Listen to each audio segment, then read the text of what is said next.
Hello दोस्तों, कैसे हो आप सब। दोस्तों उम्मीद करता हूँ आप सब बहुत अच्छे होंगे। तो दोस्तों एक न्यू वीडियो में फिर से आ गया हूँ आप लोगों के साथ। तो आज की वीडियो में मैं आपको चाणक्य से जुड़े कुछ ऐसे फैक्ट बताने वाला हूँ जो आपने शायद इससे पहले कभी नहीं सुने होंगे। तो दोस्तों स्टार्ट करते हैं आज की न्यू वीडियो। फैक्ट नंबर 1, कुछ ऐतिहासिक ग्रंथों और इतिहासकारों का मानना है कि आचार्य चाणक्य का जन्म 371 ईस्वी पूर्व में हुआ, और वहीं दूसरी ओर ऐसा भी माना जाता है कि उनका जन्म प्राचीन भारत में ईसा पूर्व 350 को हुआ। फैक्ट नंबर 2, कुछ ऐतिहासिक ग्रंथों और इतिहासकारों का मानना है कि आचार्य चाणक्य का जन्म तक्षशिला में हुआ था, और वहीं दूसरी ओर ऐसा भी माना जाता है कि उनका जन्म दक्षिण भारत में हुआ। फैक्ट नंबर 3, कुछ ऐतिहासिक ग्रंथों और इतिहासकारों का मानना है कि आचार्य चाणक्य के माता पिता का असली नाम कनेश्वरी और कानिक था, और वहीं दूसरी ओर ऐसा भी माना जाता है कि उनके माता पिता का चणेश्वरी और चाणक था। फैक्ट नंबर 4, ऐतिहासिक ग्रंथों और इतिहासकारों का मानना है कि चाणक्य का जन्म एक घोर निर्धन ब्राह्मण परिवार में हुआ, जिससे उनके पिता एक शिक्षक थे। फैक्ट नंबर 5, ऐसा भी माना जाता है कि आचार्य चाणक्य के पिता के नाम पर ही उनका एक नाम चाणक्य पड़ा, और वहीं कौटिल्य पौत्र होने के कारण उनका पूरा नाम कौटिल्य चाणक्य पड़ा। वहीं माता पिता दोनों से मिलकर इनका असली नाम विष्णुगुप्त रखा था। फैक्ट नंबर 6, इतिहास के अनुसार जब आचार्य चाणक्य पैदा हुए तब उनके मुंह में एक दांत था, जिसे देखकर जैन मुनि द्वारा की गई उस भविष्यवाणी से उनके माता पिता घबरा गए कि वो एक दिन राजा बनेगा, क्योंकि उनके माता पिता बड़ा होकर उन्हें एक जैन मुनि या फिर आचार्य बनाना चाहते थे। तब जैन मुनि ने उन लोगों से कहा कि अगर आप ऐसा चाहते हैं तो फिर आप इसके दांत को निकाल दें, यह राजा का निर्माता बनेगा।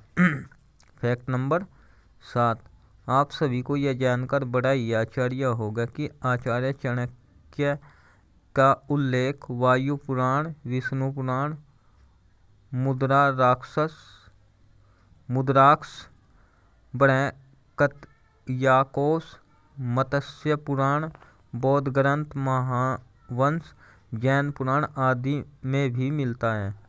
फैक्ट नंबर 8, इतिहास के अनुसार अर्थशास्त्र के महारथी आचार्य चाणक्य को उस काल में काला पंडित के नाम से भी जाना जाता था, क्योंकि वो बेहद ही कुरूप थे, लेकिन उनकी मानसिक क्षमता को परख पाना किसी के बस की बात नहीं थी।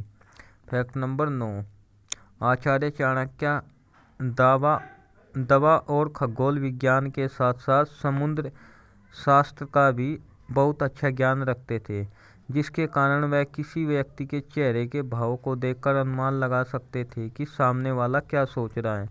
फैक्ट नंबर 10, इतिहास में आचार्य चाणक्य की मृत्यु को लेकर आज तक बहुत साया बना हुआ है।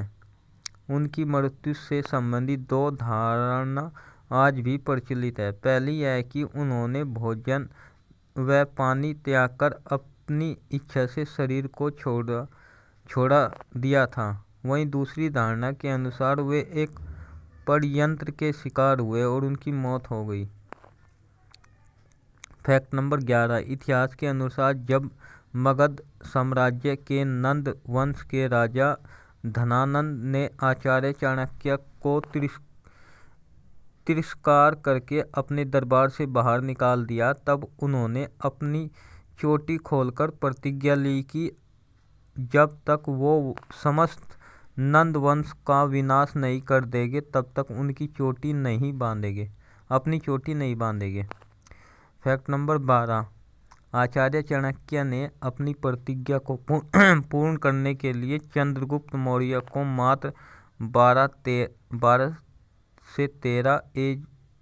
12-13 एज वर्ष की आयु में ही उनके मामा से धन देकर खरीदा और उसे एक कम उम्र में ही शासन करने और समाज कल्याण करने की शिक्षा प्रदान की। आगे चलकर इसी बालक ने उनकी प्रतिज्ञा पूर्ण करते हुए नंद साम्राज्य का विनाश किया और मौर्य साम्राज्य की नींव रखी।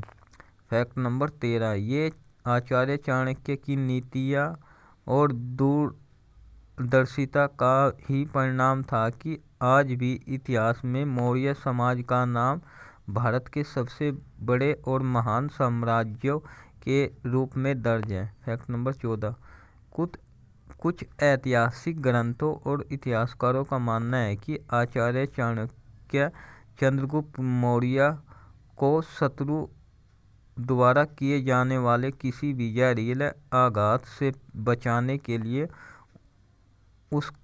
उसको भोजन में बहुत कम मात्रा में जहर भी देते थे।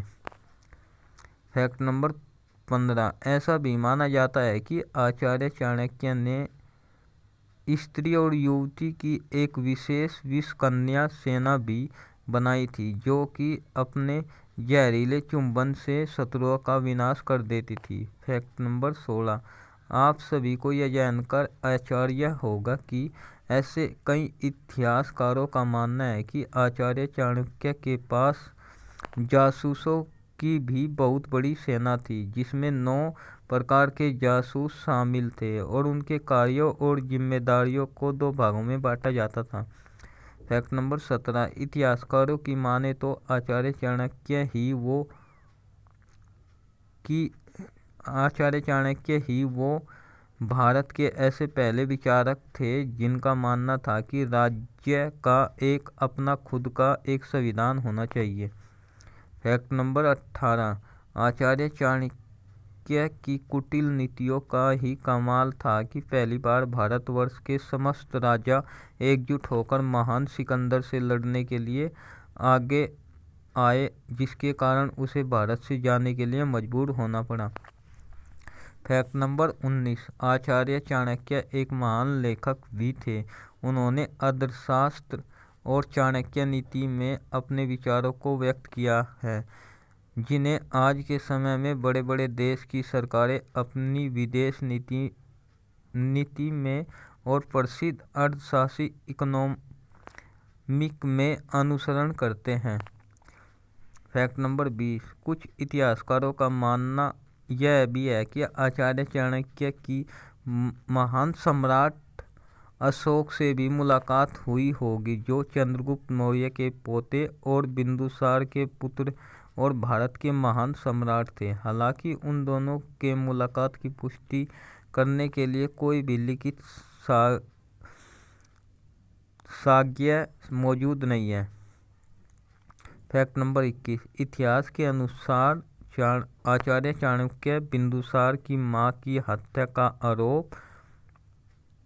झूठा आरोप अपने ऊपर लगने के कारण आहत होकर अपने पद को त्याग कर वहां से चले गए थे, लेकिन यह आरोप बाद में गलत साबित हुआ। तो दोस्तों, आपको आचार्य चाणक्य से जुड़े ये फैक्ट कैसे लगे और आपको आचार्य चाणक्य से जुड़े ये बातें अच्छी लगी तो वीडियो को लाइक करें और चैनल पर पहली बार आए हो तो चैनल को ज़रूर सब्सक्राइब करें। Thank you, bye bye, love you.